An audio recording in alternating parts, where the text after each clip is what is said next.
accéder aux réponses des élèves, comment les corriger et comment publier les résultats afin que les élèves puissent avoir leurs notes.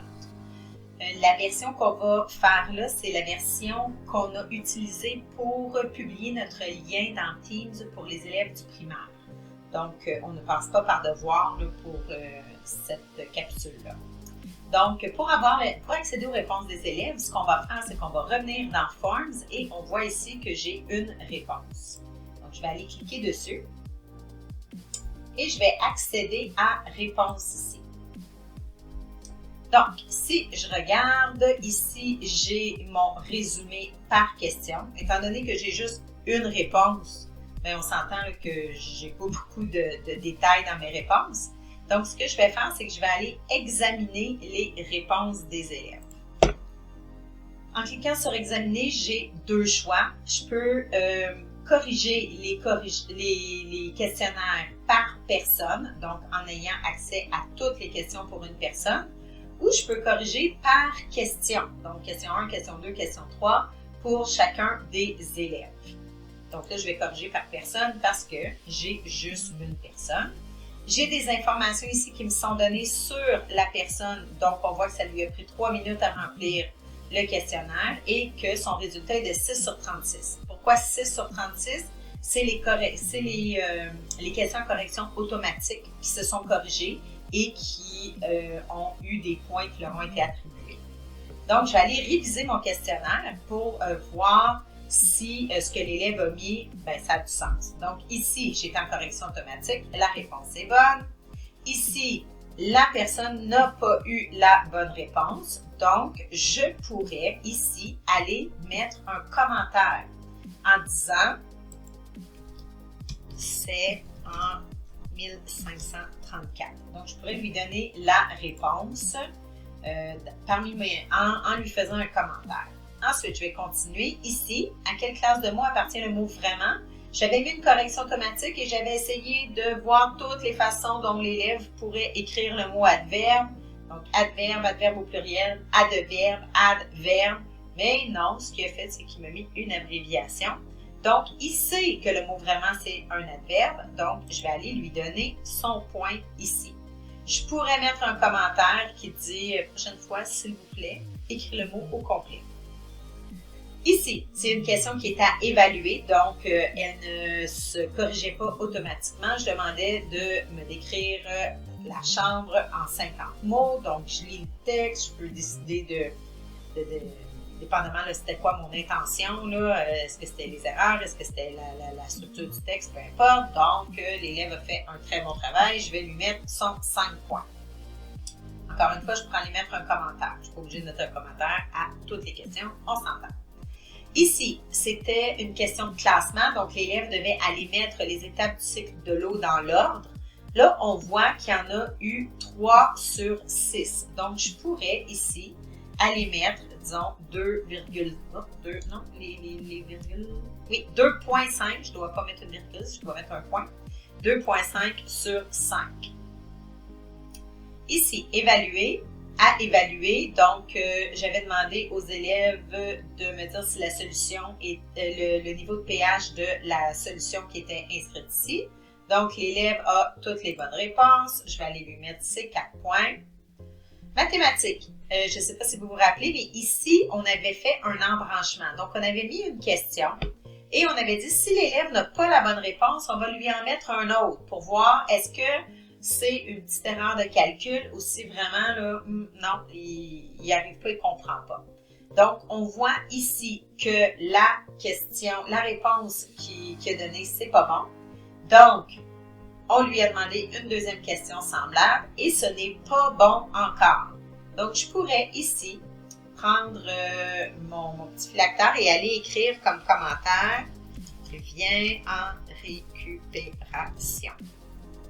Quand il va réviser son examen, il va voir mes commentaires. Ensuite, ici, il y a la bonne réponse. Et finalement, j'avais demandé de déposer un fichier, une photo. J'avais demandé à l'élève de résoudre cette équation-là et de me photographier sa démarche et de me l'envoyer pour que je puisse l'évaluer. Donc, je vais aller vérifier la réponse de l'élève. et il m'a envoyé des photos de baguettes magiques. Donc, d'après moi, il espérait un petit côté magique pour répondre à sa question. Donc, je dois l'évaluer et je vais lui mettre 0 parce qu'il a mal répondu à la question. Si je reviens en haut, je vois que mon élève a maintenant 18,5 sur 36. Ici, je pourrais mettre un commentaire général. Par exemple, bien en récupération,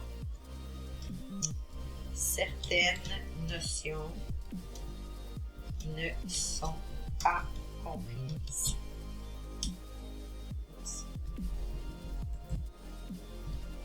Voilà. Donc, quand l'élève va aller revoir son examen, il va voir son commentaire général. Donc, un coup que ça c'est fait, je fais précédent, je reviens, et là, pour l'élève, ça ne change absolument rien. On s'entend, lui, il ne voit rien de plus, il ne voit rien de moins. Moi, tout ce que j'ai fait, c'est que je suis allée corriger mes évaluations. Ce que je vais faire, c'est que ensuite, je dois aller publier les notes pour que l'élève puisse avoir accès aux commentaires et à sa note. Donc, je vais faire publier les notes. Et là, j'ai le choix de publier les notes pour certains élèves seulement ou de publier les notes pour tout le monde. Je vais faire publier les notes et à ce moment-là, l'élève va avoir accès à son commentaire. Dernière petite chose, en cliquant ici, vous avez accès à un fichier Excel qui vous donne exactement toutes les réponses que l'élève a mis pour chacune des questions, les commentaires que vous avez ajoutés et son résultat. Donc, si vous voulez avoir tout ça dans un fichier Excel, vous pouvez le faire à partir d'ici. On va aller voir maintenant ce que l'élève voit. Donc, l'élève, pour accéder à ses réponses, il va retourner cliquer sur le lien. Tantôt, si j'avais essayé, avant ma correction, j'avais essayé de cliquer sur le lien, ça m'aurait dit, malheureusement, vous n'avez plus accès à ce questionnaire, vous avez déjà répondu. Donc là, je vais cliquer dessus et ce qui va se passer, c'est que je vais voir ma correction. Je peux faire aucune modification. Je peux rien aller cliquer, écrire. Il n'y a rien que je peux faire. J'ai juste un droit de consultation sur ce document-là. Donc, on voit le commentaire général, bien récupération, certaines notions ne sont pas comprises. On voit le résultat, 18,5 sur 36. Et là, l'élève va pouvoir aller voir les bonnes réponses qu'il y a eues ou les erreurs qu'il a faites. Donc, on voit ici que la question 1, il y a eu la bonne réponse, il y a eu un commentaire, bravo.